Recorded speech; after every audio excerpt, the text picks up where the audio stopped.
இத்தனை நாள் வாய்மொழிந்த சித்திரமே இப்பொழுது மௌனமேந்தாரோ மின்னலென மின்னிவிட்டு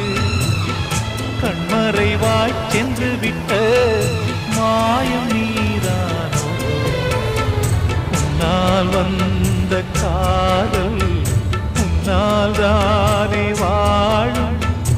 என்னை நீங்கி போனார் உன்னை சேரும் பாவம் எனக்கொரு அடைக்கலம் வழங்குமோ உன் இதயமே